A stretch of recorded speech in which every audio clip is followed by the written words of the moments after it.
And matter of fact, it's a look I call Leontine Price. Do you know who that is? Okay, yeah. Leontine Price.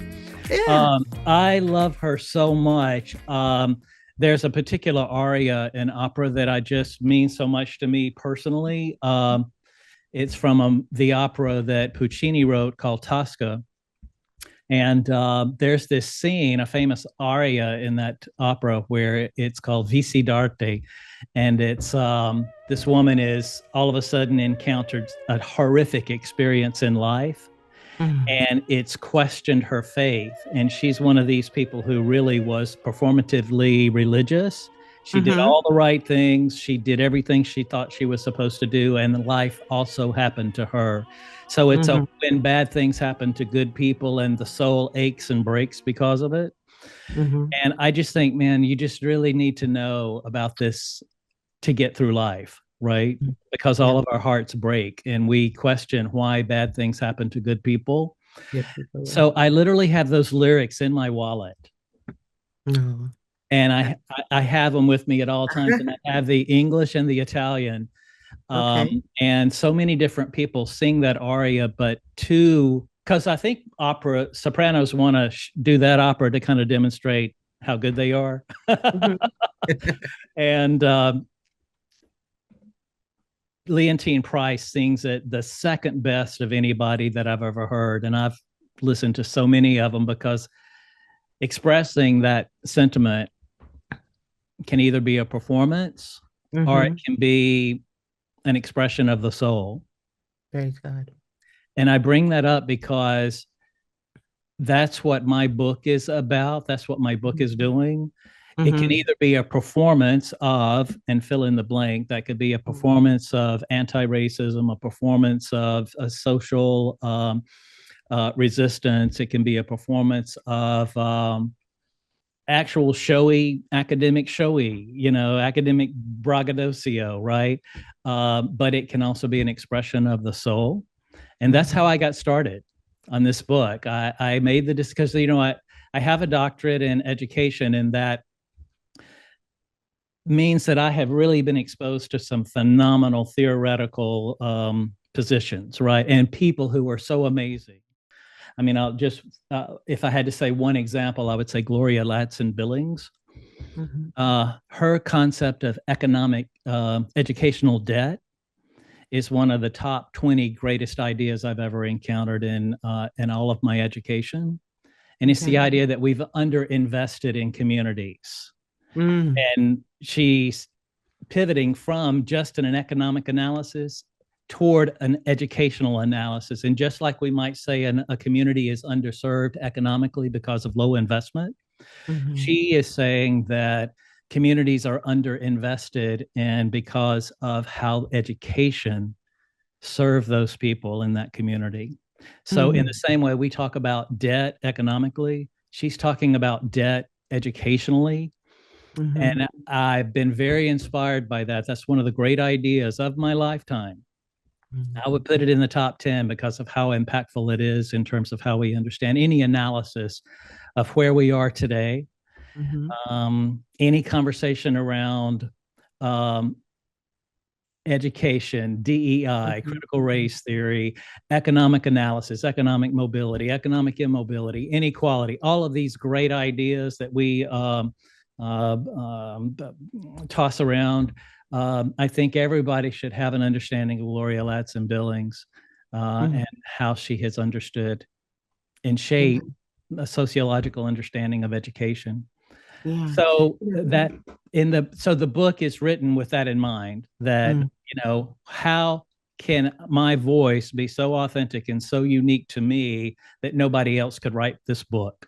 And and that's really wonderful. I want to get into that too, because it reminds me how your book, and the esteemed author that you raised connects with Teaching Without Borders with Active Centralized Empowerment, where you have your unique voice Because a lot of times, there are solutions, whether you're talking about the education in economic terms or you're talking about Mhm. financial literacy. One of the biggest changes that has to happen is how we see ourselves, the definition of self, and Yes. um, and and knowing that we can free ourselves to a certain degree. Even, there's more to it than just the freeing of the mind and meditation. And the mind is extremely powerful. And even when you talk about economics and as far as education, you're also looking at aggregates and how they fit into the economic infrastructure of education and the socialization process. How are they socialized within these islands Yeah. of sometimes they're desert islands with no help, and sometimes it's flourishing with a lot of great things, like your book is flourishing with a lot of great things. And so we can, that's really amazing. I'm going to look that up for sure, for sure. Um, if you're just joining us, I have author William Watson, Dr. William Watson, here with us today on the Theoretical Tea and Company. I'm your host, Dr. Janice Marie Collins. It is wonderful to have you here. Right. Yes, and we have our tea, don't we? We have our tea here from the studios in Schoonover in the E.W. Scripps School of Journalism at Ohio University. I am pleased to have Dr. Watson. And before we get started, and before we continue, I should say, let me tell you a little bit of the background of this exciting individual that I have asked to be my guest for tea and conversation. Dr. Watson first learned democracy watching his Mississippi parents risk their lives and his in the 1960s civil rights movement. Defying odds set by poverty and alcoholism, Watson earned degrees. Make sure you write all this down: in philosophy, comparative religion, anthropology, counseling psychology, before earning a social justice focused doctorate from San Francisco State University and completing a presidential fellowship for college excellence with the Aspen Institute's partnership with Stanford. I hope you all wrote that down and recorded that. This is really wonderful. And what's really wonderful about that, before I continue, is that I have been speaking with Dr. Watson. I have ordered and bought his books. I follow him on LinkedIn. Yeah. Love What's that. really wonderful about all of that is that he is also just down to earth. He really just breaks things down that anyone, from the most esteemed scholar to the average citizen who has education, esteemed education from experience. He speaks many, many languages, so I'm so happy to have him here. But I'll go on a little bit more with his bios, just so you know who we're talking and listening to today. After tinkering at the margins of slavery, prototyping award-winning models of equity, innovation in higher education for over 20 years, he founded Waterbrook, a USA democracy project inspired by MLK's beloved community. Waterbrook works for peace Mhm. and prosperity through justice, then liberty for all. There's an order. Religion, Yes. that's right. Responding to James Baldwin's call in The Fire Next Time for new standards for white Americans, Dr. Watson wrote 12 Steps for White America for United States of America. I have my book right here. There we go. Get the book. You can follow. If you have it, you can follow along with us. Some of the things he says. But let me tell you a little bit about the book and how well it has been received. It won first place at the Book Fest. It won a gold medal in society and social sciences, race, class, culture, and religion. Second place, silver medal, politics and government, political psychology. Second place, silver medal, health and wellness, addiction and recovery, and the Literary Titan Gold Book Award. This prestigious accolade is the tribute to books that represent an extraordinary achievement in the literary world. So if you saw these podiums like in the Olympics, we would have to have 4 or 5 of him to stand on each one to get a medal. But today we have him just by ourselves, all in one right here. Dr. Watson, welcome to Theoretical Tea and Company. How I are am so you? excited. I have been excited about this since I bought your book several months back. Oh, thank And you. I have just been so honored to have conversations with you, to exchange with you on LinkedIn, for example, and then in our personal conversations, because I just think if I said AI create, the ideal podcast hoster, that I would not only think would platform, my book in a wonderful way, but who I would enjoy engaging with as a human being. Uh-huh. I think AI would do a good job to create you. Oh, And you're so so sweet. I'm very honored. I don't know if everybody in your audience even knows that you are a multi Emmy winning journalist in the Scripps School of Journalism at Ohio University. Mm. And I'm telling you, I know what that is. I know you have a PhD in communication. Yes, in mass communication, specializing in leadership and media management. Yes, and And gender studies as well, well. the reason I know to be impressed by that is because Okay. years ago, my oldest sister, who is 20 years older than me, my parents really spread us out. Okay. I'm a Kennedy accident baby. We can get into Okay. that. But 20 years before I accidentally showed up, Okay. my sister was born. And so it's almost like a mother. It's that my mother was 40 when I was born, 39, almost 40 when I was born. And then my sister is 20 years older than me. So she's I almost like have a grandmother mother situation, if Okay. you know what I mean. And Yeah. so my sister, when I was a baby, fell in love with Gene Wiggins, Dr. Robert Gene Wiggins.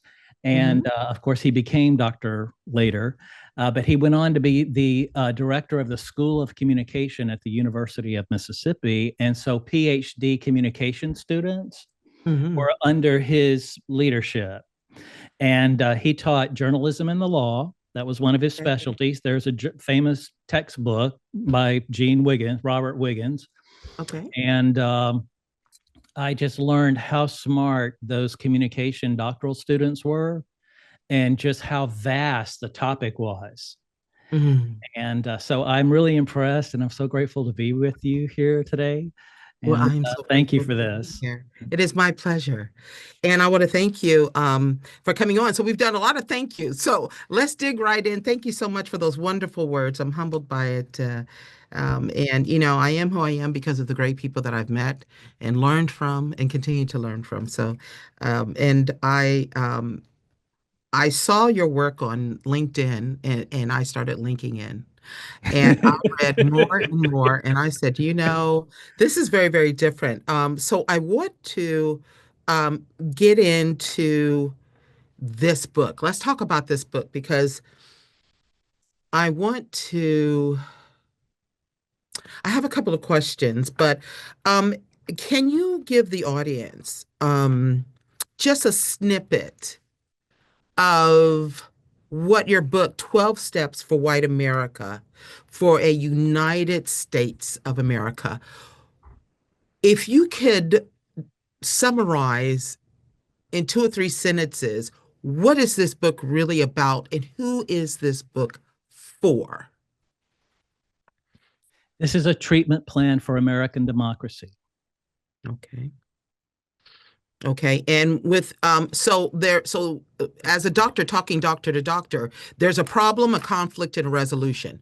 So there was a problem, and the problem is not being addressed because of a conflict, and the Yes. resolution is your book. So spell that out to me in a formula. What was the problem? And you can go all the way back to, and your parents sound amazing. In the civil rights, when you tell me those stories, I'm like, oh my gosh, he gets it from the root. I mean, his parents Yes. were on the front line of the civil rights movement. There was Yes. no way you could be in that family and not know what they're doing and feel some type of Yes. advocacy and activism Yes. as a child, I would think. But what is the problem? What do you see the problem as? And why wasn't the problem being addressed correctly to the point where you felt that you needed to write this book? Well, I think we can start very simply and then we can go as deep as anybody wants to go. But I Okay. like to make sure people have just an overview. What is it and why does it engage me? All I've done is just transferred the basic problem solving principles that I learned from saving my life for 38 years being sober from the principles of Congratulations. AA. Well, yeah, if it, I should be very rigorously honest and say if I don't drink for another week. So if I don't drink for another week, I will be 38 years sober. I'm Praise God. 37 years sober now, and then I don't take any of those days for granted. Praise God. But One day at a I time. one day at a time, right? And but what I learned is that if you practice the steps, which just going to meetings is not practicing the steps, Hmm. that's two different things. You can go to Right. church all day long, right? But Right. unless Yeah. you practice the teachings of Yeah. Jesus, right? There's Right. it's a that's I don't know how you make yourself a Christian if you don't do the teachings. Right. But you can Yeah, I show love up that. The all day 12 long, steps, right? Yeah. right? You can show up all day long, but you at some point you got to do the work. And so I I I don't think it's bragging to say if I'm sober, I've done the work. I do the work. Hmm. I hope to continue doing the work all day today and tomorrow. Hmm. It's an application operating in the background that Okay. literally saves my life every day. Okay. And so I would say that of course it's not the exact steps because I'm not trying to get the nation sober from alcoholism. I'm trying to Hmm. treat a dysfunction that we obviously experience to this day. I think the entire nation is on edge and Hmm. worried and filled with anxiety and crushed with concerns and you know the psychological conditions that flow from exploitation. Hmm. So we're all experiencing something. Hmm. And what I am saying is that in 12 Steps for White America, I am saying that, hey, there are basic problem solving principles that have informed how we have evolved as a civilization, how they've been applied to the entrenched problem of alcoholism. In the 20th century, there was no treatment for alcoholism, there was no hope for alcoholism.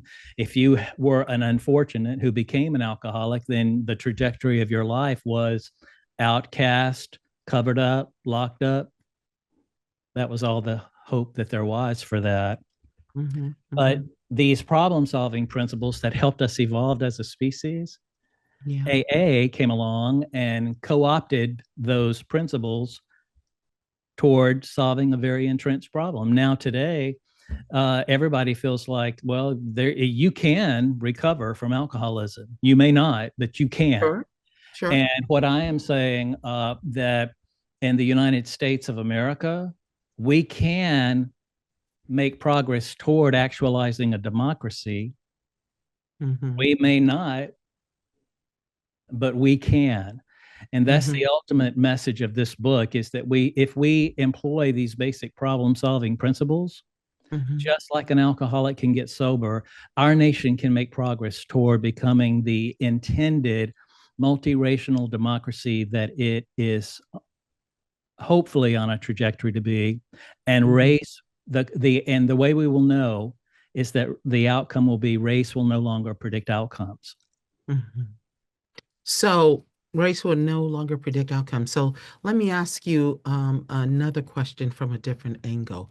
So if I were to look at this and I think about the 12 steps program, yes, there's an addiction, you have to follow the 12 steps. I even think when we talk about religion, I even think about um, the 12 disciples almost, right? And everyone has Right. to do the work. Um, but when I think about, let me ask you this. So when I look at the 12 steps, um, for white America, I'm wondering, there is, like I say in my book, 250 Years and Still a Slave, there's a conditioning that happens. You can be Yes. conditioned to be or to think racist thoughts because as a child, you were conditioned, you were taught, you were educated, you were reprimanded or rewarded for Mhm. thinking in racist ways that are Yes. derogatory. And so, would I be accurate to say, or inaccurate if I say the 12 steps is also a way for individuals that may have been raised racist, they have a way out by understanding the 12 steps toward a democracy, which means, a togetherness of differences. um, as a place of empowerment, can that also transform someone who may have been raised racist not to be as racist, or at least to address and examine the ways that they have been conditioned that may not be working for democracy, that may not be working for the community, that may not be working for their jobs, or is it working for them? Because a lot of times I think that individuals hang on to racist tendencies because they don't, as you know from the psychology and sociology background, they don't want to be in the out group.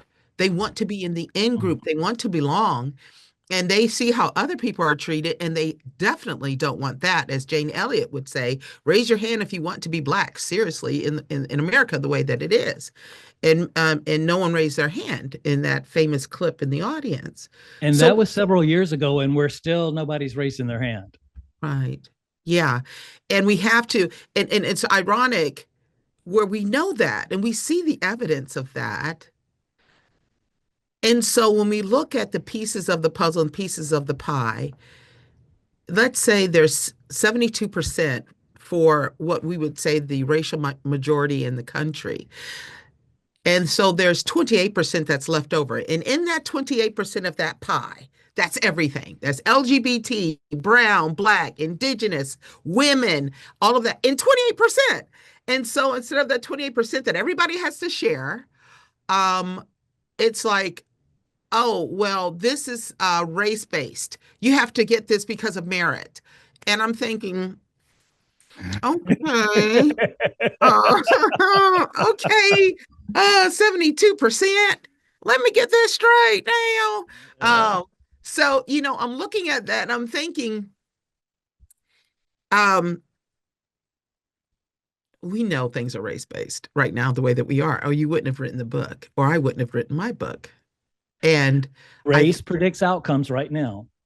so you're Yeah. saying that one of the goals is to move toward a way in an environment where we can live together where race does not necessarily predict the outcome. That's the question. Okay. I think that there is so much evidence that race does predict outcomes right now in this Mm-hmm. country, Mm-hmm. in what I call the United States of America. And what I envision is a United States of America in the future where we have done the work that achieves the outcome that race no longer predicts outcomes. Mm-hmm. Now, in the book, the book is kind of, you could stick it in the self-help section of the bookstore, or you could stick it in the political section of the bookstore. You could put it in the psychology section of the bookstore. It's certainly a sociological treatise because I Mm-hmm. present a sociological theory of power called rigged advantage theory, Mm-hmm. excuse me, in the book. Mm-hmm. So it could show up in sociology. It could be a Southern memoir because I tell of my own experiences growing up in a civil rights family in 1960s Mississippi. That informs everything throughout the book.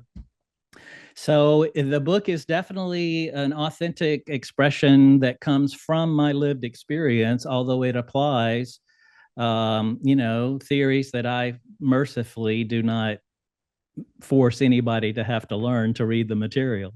Mm-hmm. So if you want to just have an experience of what I call sitting on the back porch at Mama Burnham's house, Mm-hmm. and we'll just have a conversation, that's the way that the book unfolds. Mm-hmm. But then all of a sudden, you are having a person's lived experience platform American history at the same time. So I'll give you an example. In the dedication to the book, I'm talking about the book's dedication as a platforming of appreciation for someone that my mother and father honored and loved so much. And to us, that person is Connie. But to Mississippi civil rights, to Mississippi civil rights history, she's the Honorable Constance Slaughter Harvey, who is the first African American woman to graduate from the University of Mississippi Law School. And so she performed the eulogy at my father's funeral. And Connie, I mean, I almost feel like, God, I shouldn't be saying Connie, but No. that's who I grew up Yeah. loving, is Yeah. Connie. Hmm. But Connie became the Assistant Secretary State of Mississippi. And she served as General Counsel, Assistant Secretary State of Mississippi for 12 years in Mississippi. Hmm. And so her parents and my parents were civil rights activists in rural Mississippi, Scott County, Mississippi. When I was born, they were already doing that work. My mother, I found out only at her funeral. This is how much she didn't talk or brag about her work. I Hmm. only found out at my mother's funeral that she had already been a excuse me, a member of the NAACP Okay. when Medgar Evers was assassinated in Jackson. Okay. And my mother was a member of the NAACP when Medgar Evers was assassinated in Jackson. And I only found out about that from, Constance Slaughter Harvey at mother's funeral. Okay. Okay. She said, Helga was a part of the NAACP when Medgar was killed. Mhm. So if you ever have been to a wake and people have these small sidebar hushed conversations with each other, kind of mingling quietly and respectfully at the wake, Mhm. that's how I found out about my mother's NAACP membership. Mhm. Um, but I tell you this, she's so impactful, and they have been so impactful to me my whole life, that I still carry an NAACP membership card in my wallet to this Right. day. So, of course, I support the NAACP, but the reason that I have it is much more, you know, personal than just flouting an NAACP membership card. Mhm. But but my parents have had a really powerful effect on my life because of who Sure. they were. Mhm. Now, the class dynamics of my relationship with Constance Slaughter Harvey is that we were poor redneck white trash people out in the country. Mhm. And her parents, her mother quoted Shakespeare, was a small business owner. Her father was an esteemed administrator in the town, and he was an educational administrator who had earned a master's degree from UCLA. So think about 1960s Mississippi Mhm. and the brutality of the segregation. And her father earned a master's degree from UCLA. She had no option but to excel academically. And boy, she really did. Amid Mhm. the white supremacy and standard reproduction of patriarchy that was the Ole Miss Law School, she earned a graduate degree, a Mhm. law degree from the Ole Miss University. Mhm. And so of course, for me, it's personal because she's the one who came to the little country church in Mhm. Harperville, Mississippi, and performed his eulogy. Mhm. But Mhm. for a grand sweep of history, she is the iconic civil rights trailblazer who dominoed many first across Mississippi history. And these are beautiful stories. But and in the back of my mind, I'm thinking, why does a little white boy care? Let me just be, and I'm saying, and I'm looking at in general, right? So you talk about Mississippi, you Mhm. talk about the South, and you talk about all of the racist violence that occurred Yeah, down south. it was horrible. And because, a lot of individuals who they haven't studied or they don't know a lot of people or they live in the same place and that sort of thing, there's this whole um, ideology that the South was this way and everybody thinks this way, and the North is this way and everybody thinks this way, and Yeah. freedom was in the North. When I'm thinking, well, if you really study it, not really. Not And they're really. thinking only the people down here in the South, you can't trust them. They're all racist or whatever. And I'm thinking, and here's little William, and little William is being brought up in a certain way, raised in a certain way, because I think to myself, here's William, who he's a white male. He doesn't have to care about this. It doesn't, he's not black. it's he could go through the rest of his life just being a white male and having Right. all of the privileges, but I don't like Hmm. to say privilege all the time because privilege, I have a lot of privileges, but a privilege is something to be that's positive that I grew up with. I have the privilege of knowing you. I have the honor of, so white racism is what I call it at times. But, for all intents and purposes, we'll say that you have um, you can go through life just you're handsome, you're white, it's like you're good, you're male, you can run for president.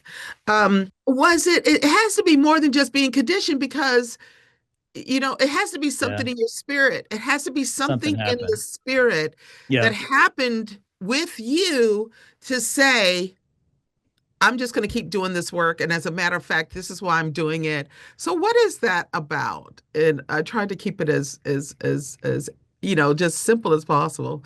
What is that about, William? Like, what is it Well, about I will tell out you of this. you? Okay. There is a, you mentioned in the bio that I was an Aspen Presidential Fellow, and that was a great experience for me because it helped me overcome a lifelong situation being a Mississippi expat in Northern California. So Oh, I'm a San Francisco resident, San okay. Francisco Bay Area resident for 30 years now. So I definitely need for people to understand that not only am I white, but I'm a particular kind of white. I am Mm-hmm. a country, dirt road, 1960s Mississippi poverty redneck white. Wow. Yeah. Yeah. Yeah. The life I'm leading as a coastal elite for 30 years in the San Francisco Bay Area Mm, is unimaginable. mm, Unimaginable. How many little white boys born on a dirt road in country redneck Mississippi get to mm, have the life that I have today? So I celebrate whatever it is that trajected me out of the no hope situation that I was born into. mhm. And part Because of you're also talking about classism too. You're also talking about this class Oh, being absolutely. So poor. if you understand, Black Constance Slaughter Harvey, born from to a mother who quoted Shakespeare and was a small business owner, and her father graduated from UCLA with a graduate degree, education administration credential. And my country parents, they were of a higher class Mhm, than we were, but mhm, in Mississippi, whiteness trumps everything. mhm, mhm, mhm, So if we all walked into the room together, whiteness would get the most respect from the clan dominated society.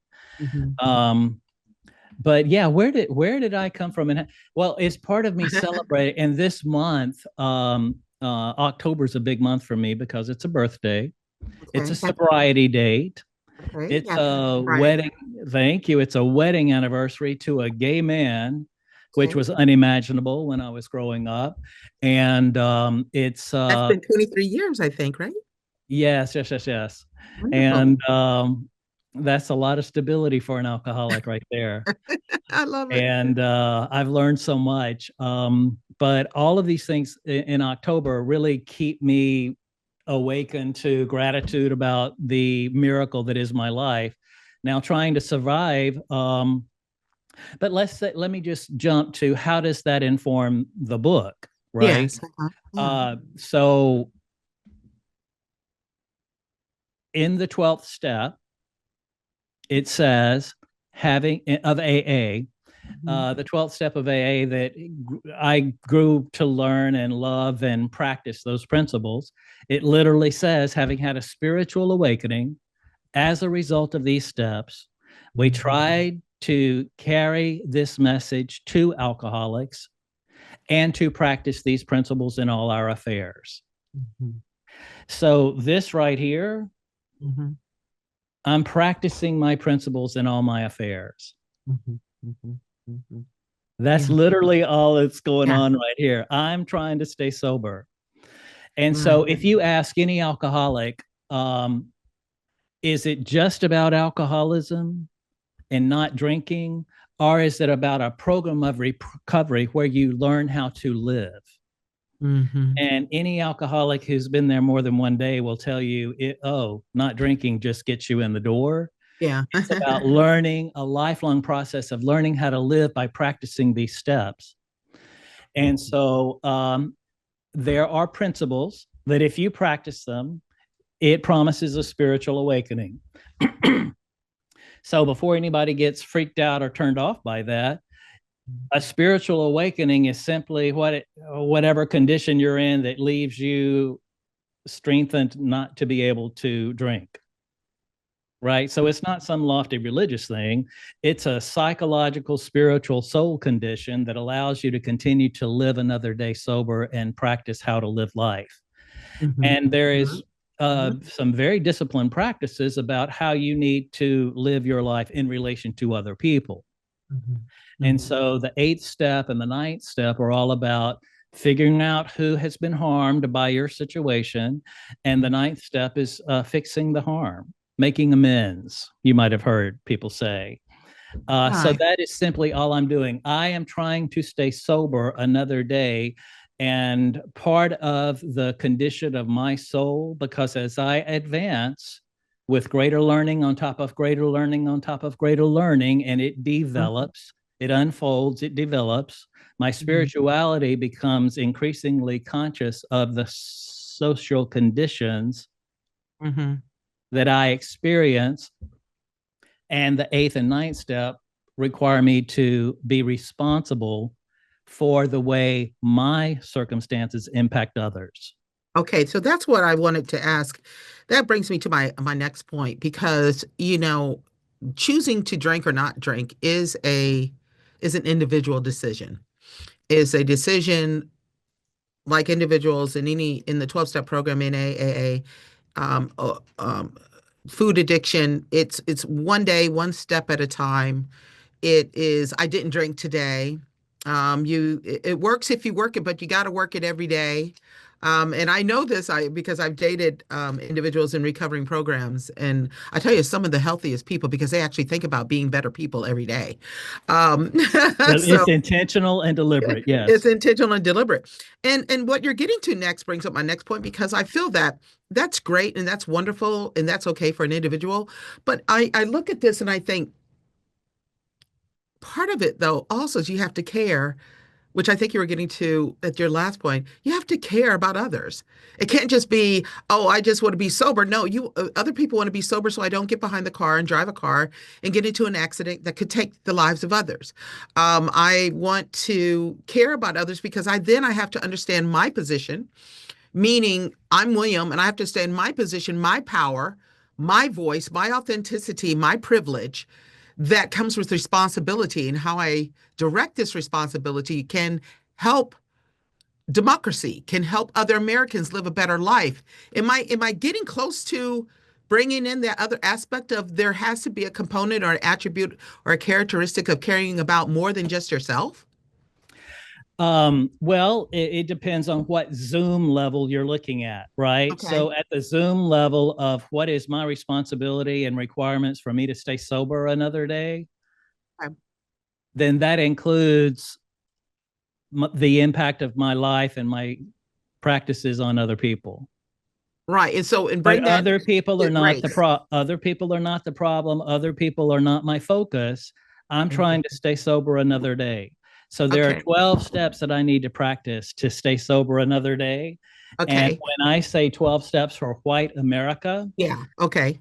I'm talking about the condition of the United States of America, where obviously race still predicts outcomes. Okay. And it predicts outcomes that show that in the aggregate, this has been a for white people by white people, created to be perpetuated by white people, and not all white people, elites, who co-opt a mass voting block of other whites in a collusion I call whiteness to sustain and reproduce power for the elites, which is, to get into a 30-second history lesson, is why the word white finally was codified into law in colonial Virginia in 1691. Right. Queen Elizabeth was not white. Right. James the First, King James Bible, Wasn't was used not white. white. Shakespeare was not white. White is Mhm. something that happened in colonial America, and there used to be English, there used to Mhm. be Europeans, there used to be what, and this was very interesting to me in my education along the way, Christian. Now, Mhm. I thought Christian was always just religion, Mhm. but in matter of fact, in early colonial times, Christian was an identity, cultural identity of white people who saw themselves as not being not white savages, not Mhm. Christian savages. Mhm. So Christian, and even in the law, Christian had, some collusion with what would become white identity. Mhm. But by the time 1691 comes around, who could have what had been decided and codified into law, and Right. that Which is was white. right, which also is when you talk about the Christian part about it, and that's where some of the arguments come from theorists and other researchers and doctors in why Christianity was taught to Black people or Africans.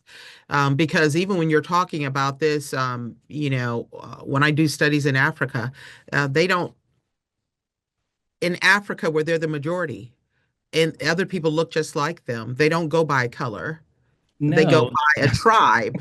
right. But in America, it varies, say it loud, I'm Black and I'm proud, because people were saying Black was dirty and it wasn't. So it was almost like, okay, well, we're going to flip that. And Black is beautiful and all colors come from Black. If you were to take all the colors and put them in one Yeah. pot, it would be Black, take them all out. So, and it depends, I think, taking ownership of it and what it means to the individual as you're doing. What does it mean to you to be from the dirt roads of down in Mississippi? Being brought up with parents that were very different. But there Oh, were more. But people don't know these stories. There were other stories like that. And yes. even when I think about does race matter, I will tell you, going to the south side of Chicago and the west side of Chicago in poor Mm-hmm. areas of the city, to be poor and be Black, I'm telling you, there are coping skills and survival skills that Mm-hmm. people have. Mm-hmm. Is that someone like me, who was raised upper middle class, uh, Mm-hmm. had my own privilege, Mm-hmm. both parents college educated. I Mm-hmm. had a car at 16. Everyone, Yeah. but to hear and see, this is survival 101. Mm-hmm. This is spiritual, emotional, physical, financial, where if you cannot get out, how are you going to survive? And they have a strength Mm-hmm. that I had not seen. And I'm Mm-hmm. thinking, oh no, I don't know if I could do this because I don't have those coping skills because of what I had to deal with, or what I didn't have to deal with, or what Mm-hmm. they have to deal with. But I think that what I love about reading your book, um, is how raw and authentic it is with the things that you say that can be applied to your life in many ways. And that's Mm-hmm. what I want the audience to understand, Mm-hmm. that when you read this book, it allows room for you to interpret it, what works best for you. And Mm-hmm. how do you define that? I don't know if you meant to do it that way. I think you did. I actually think that you said something about that, I think in the first 36 Well, pages. the recovery tradition talks about that specifically. Take what you need and leave the rest. That's really, yeah. So, um, thank you for that. That's really, really, really deep. And I also now, before I go over to, I want to talk about your post before we go. But before I go over to this post that you talked about with the APA and journalism and what they're doing or not doing, um, I should have known you would like that. I'm definitely going to talk about that. One of the things I want you to leave the audience with, and thank you so much for sharing so much about your family and your upbringing um, and all of that. Is that one of the things that you said, that you wanted people to also understand when you get this book, it's not all about trauma, that you actually want to leave people with hope. Tell me a little bit about that. Tell us a little bit about that. Well, if you just go by the recovery tradition, if you show up at an AA meeting for your first time, that's a tragic situation. Something had to beaten and bludgeon you so badly in Mm, life that you had become desperate enough to go try something because you're worried about your future now, and you're basically worried you're not going to make it. So that doesn't, man, there's nothing really attractive or desirable or hopeful about that. right. That doesn't attract anybody. I mean, who wants to be on the verge of life's destruction and show up and air your dirty laundry in front of a bunch of other people? That sounds horrible. So Mhm. I'm very clear that when people look at the title of my book, they're like, ugh, I don't want to, I don't want to deal with that. Or I don't want to go to that meeting. Or that's not a problem I have. Or gross. I don't want to be political. Or I'm not, I'm not spiritual. There's a million things people could bring to the reactivity of my title. But as you see, the title does say 12 Steps for White America, and there's a flag waving on that cover. Now, Mhm. one of the, industry related people told me that when they were reading the manuscript for the book and it already had the cover art, they were trying to get it done while waiting to get on the airplane in an airport. And they said, "Oh my God, I covered up the cover. I didn't want people to think I was one of those nuts." And Mhm. I'm like, oh my God. Well, this is great because just to look at the title and the cover of the book, I'm asking you to do some work. The educator in me is always at work in the book. The psychotherapist in me, which we didn't cover the fact that I, got sober and then became a psychotherapist with a master's degree in counseling psychology, which positioned me to have a subspecialty in substance use disorders. So I was a psychotherapist in inpatient behavioral health units in hospitals and then community outpatient mental health centers. And I worked as a recovery therapist for several years before I became a higher ed administrator. I've had several careers in my life. And so all of that is part of the voice that you may hear when you read this book. So it depends on what the topic is or what we're going through in the book. But I'm basically functioning like either a psychotherapist or a recovery sponsor in the book. And I'm engaging with people, loving people, accepting people, working with people where they are to build a path of a life that's better. Mhm. And if I say white America, I'm talking about the United States of America. Mhm. Yeah. Now we're all in it and we're all colluding in it. It's all the pond, we are swimming in it. But Mhm. what I envision is a United States of America Mhm. where race no longer predicts outcomes. And when we get there, it will be because we did the work so that this collusion between elites who are trying to reproduce power for themselves, which is the historical construct of whiteness since colonial Virginia, manifesting and living itself out in the realities of today, which I provocatively call legacies of slavery, alive and well in our interactions today. I'm saying that my personal recovery experience says my soul cannot bear the weight of that Mhm. karmic collusion.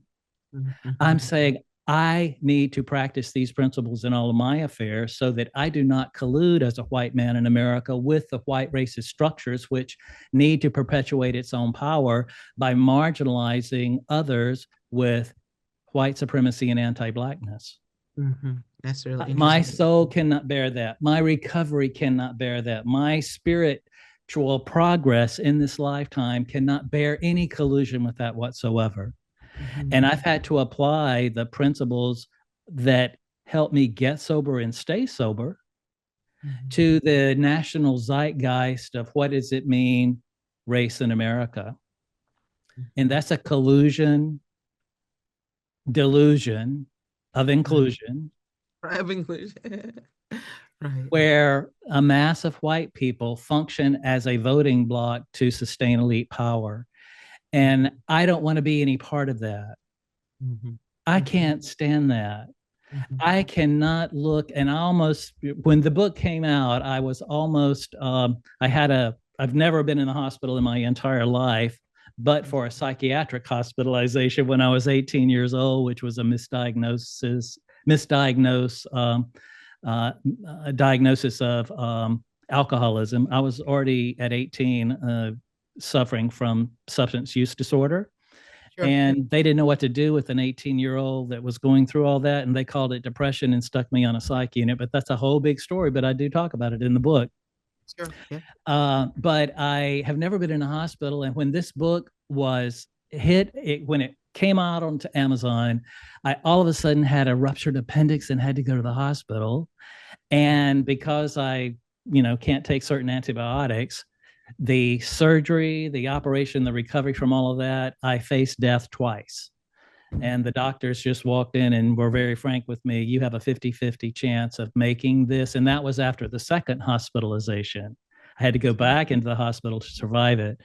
So what it did was an excruciating disappointment because I had all these plans for promoting the book and putting the book out in the world and realizing my true calling in my third act of life, and no, you're about to die in the hospital from, sepsis related consequences from a ruptured appendix. And what I realized with that encounter with death, I'm not ready. My soul has not done enough work to call out the karmic attachments I have from having been a white man in America. Okay. There are things I have to do. There's work I've got to do. There's resistance I have to accomplish every day. I'm automatically enrolled in the White Club of America. I'm automatically enrolled. I have to be intentional and deliberate about my separation from that. Sure. And I don't do it because you need it. I do it because I need it. My soul needs it. The weight of my karma needs it, which is a spiritual condition. And AA teaches me through the years that nothing separates me and the next drink from the next drink than my spiritual condition. So the quality of my spiritual condition is literally in AA, my salvation from taking another drink for 38, 37 years plus if I make it to next week. Yeah. Then it'll be 38 weeks. So for 38 weeks, I've attended to my spiritual condition so that I can have the life that is incredibly, miraculously wonderful and out of this world, not predicted by the trajectory I was born into. And what I'm saying is that same miracle could happen for a United States of America, where we could finally realize democracy. People tell me all the time, oh, democracy is failing. And I'm like, well, democracy is not failing, and it is not about to fail because, matter of fact, we haven't tried it yet. This collusion of whiteness that has supported the reproduction of power for an elite has been transferred across generations for several years. You talk about 250 years. This whiteness as a illusion, has been going on for 400 years. Yeah. And I think that the example of me being unpredictably and miraculously trajected into a life of where I can be accused of being a coastal elite. I love it when people say that to me. Oh, you're just a coastal elite. You're just eat up with critical race theory. I'm like, well, I do have a doctorate informed by it, so I do know what I'm talking about, and I'm not sure you do. But the life I'm living is unimaginable. Every day a blessing, every day a gift, every day something that I did not expect after I was 30 years old. I never thought I would be alive after 30 years old. And quite frankly, I need people to understand that, yes, I was alive in the 60s. I'm not just reading something from a book about the history of civil rights in rural Mississippi. I lived it. I was born to civil rights working parents. After the Kennedy inauguration, as you I say, was born 9 months later. An adopted experience. As you said, it wasn't an adopted experience. It was a lived experience. It was a lived experience. So the book, in the same way that you might not want to go to AA for that first meeting because it's a tragic horror to be in that circumstance in life, I'm saying that, man, look at me 38 years later. And that really is the promise of this book. The promise is look at what this incredible United States of America could be if it Right, were no longer manipulated and exploited by special interest, right. but truly became a manifestation of a multiracial democracy where race no longer predicted outcomes. Yeah. I'm talking about fulfilling the American experiment with democracy. And that So, if you put in the work, yeah, that is the promise. I think that it's really important how you target your audience by targeting yourself in your Yes. understanding, yes, as you talk about this. So, um, which I think is a very, very interesting and I guess endearing way of writing. Because it's not like you're trying to convert, you're trying to expound information Mm-hmm. that individuals, white Americans, can think about and Mm-hmm. will actually relate to Mm-hmm. and decide whether they want to go to that first meeting or not, and then whether they want to go to the next meeting Mm-hmm. and whether they want to do that fourth step Mm-hmm. or Mm-hmm. something, which I think it can be empowering, right? Yes. You're empowering individuals, if I understand that. So speaking of empowering, thank you so much for that wonderful way of capsulizing what this book is about. In so many ways, you did that in in less than an hour, which is really amazing. When I got it, I started reading it immediately, the book. But it's one of those books that I have to read and sit down, take notes, go back and read again, Mm-hmm. sit down, take notes, which is okay. I love that. So our final discussion, if you're just joining in, you're listening to Theoretical Tea and Company. I'm here with Right. our guest, Dr. William Watson. Yes, our Theoretical Tea, who is the author of 12 Steps for White America, for a United States of America. A great book that you might want to get out and read. Now, on LinkedIn, I have to look at this post that he said, where he talks about the APA, which is the American Psychiatric Association, and he calls out journalists who, is my expert, my form of expertise, my field of expertise. And when it talks about democracy, he says they're not doing their job. They dropped the ball on this. And in closing, this is my final question to you. Um, um, because it's a post that people can go and read themselves and join in on the conversation on LinkedIn under Dr. William Watson. So, um, tell me about that. Um, why did you write that post, and what did you mean by that? I've read it, I know, but you tell the audience what you meant by that. How did journalists and APA drop the ball when it comes to democracy? Well, I never will forget when I was watching, like everyone else, riveted and horrified at the January 6th assaults on the Capitol. I specifically remember, and I don't mind calling her name out, Andrea Mitchell, a seasoned White House journalist, Mm-hmm. Correspondent. considered a correspondent who is, gold standard correspondent.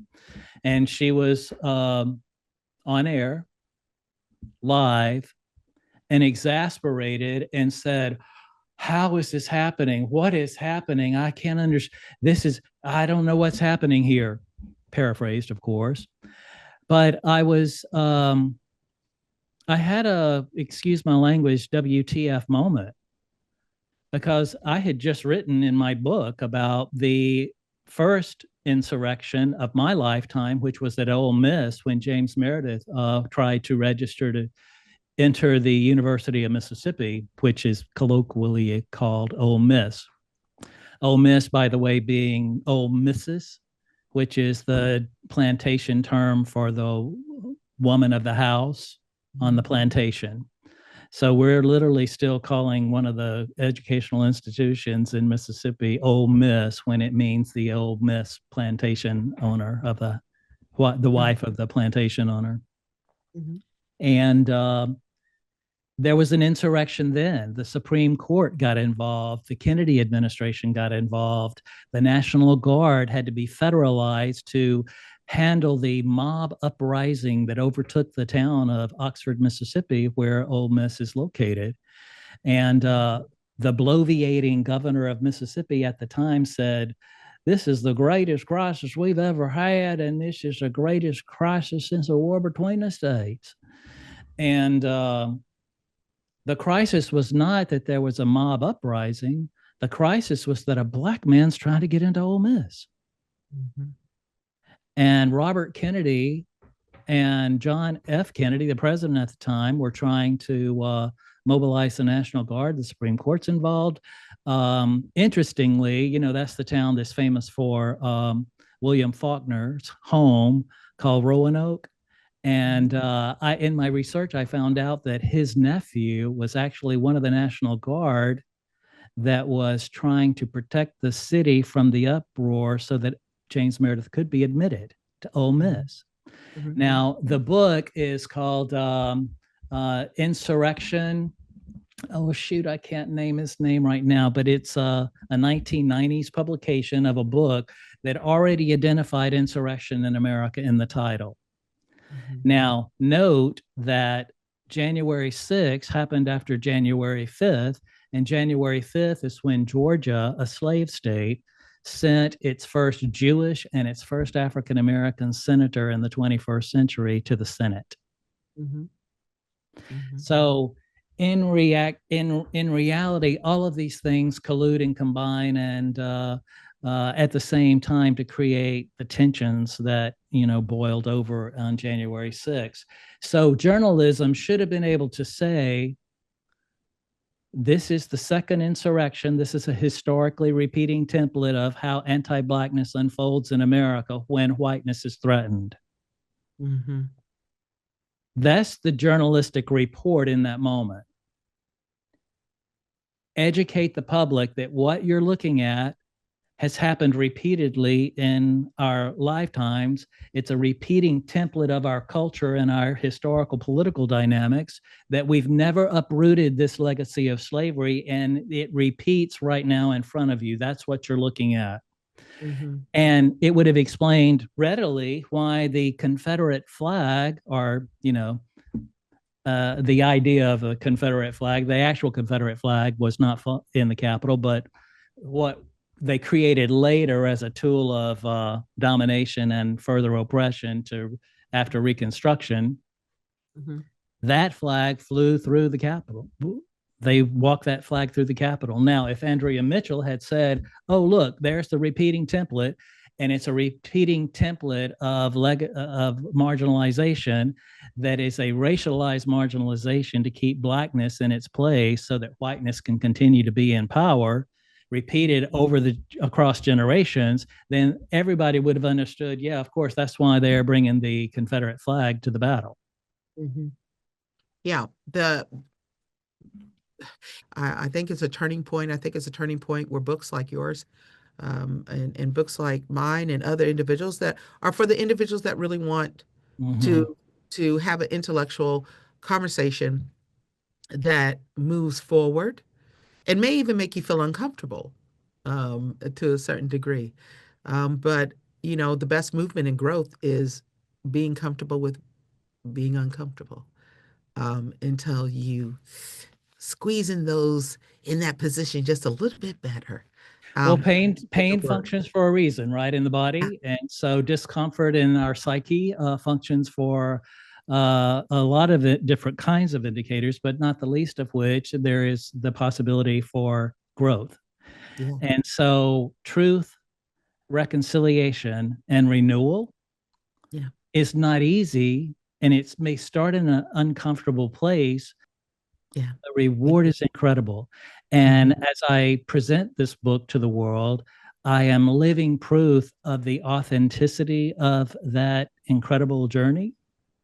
And that's what I want people to understand about this book, that ultimately, like showing up at an AA meeting for the first time, it might be an uncomfortable situation, and we might have got here in some horrific and excruciating ways, but the crucible of that experience leads us to truth, reconciliation, and renewal. The fulfillment of the American experiment with democracy, an unimaginable future that people have hoped for, bled for, died for. My parents worked so hard for.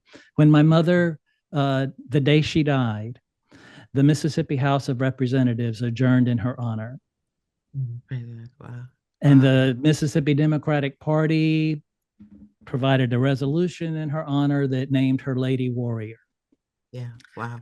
And she did graduate from high school, but she certainly didn't have the enormous opportunities and benefits that I have. I'll never be able to outwork or outachieve what my mother and father accomplished. The dignity and nobility of that struggle is something that I feel I will never work hard enough, achieve enough, accomplish enough to outlive that, to outmatch that incredible journey and that legacy. But I do what I do in the present in the lineage of that nobility. So I do not have an option now that the baton is passed to me other than to commit wholeheartedly to my own soul's truth, reconciliation, and renewal, and the sharing of that bright and hopeful message to others. That's beautiful. I want to thank you, Dr. William Watson, the author of 12 Steps for White America for United States of America. In actuality, as it says, his book answers the revolutionary call of James Baldwin. Yes. Fire next time for new standards for white Americans. Yes. And so, my guest, Dr. Watson, thank you so much for being here today. Oh, my pleasure. Thank you so much. Well, thank you so much. I wish you all the very best. And you and I both believe, as we talked, and even in your book, that we can come together and make the world a better place, starting with one individual at a time. I'm Dr. Janice Marie Collins. Thank you for listening and watching Theoretical Tea. Theoretical Tea. Cheers.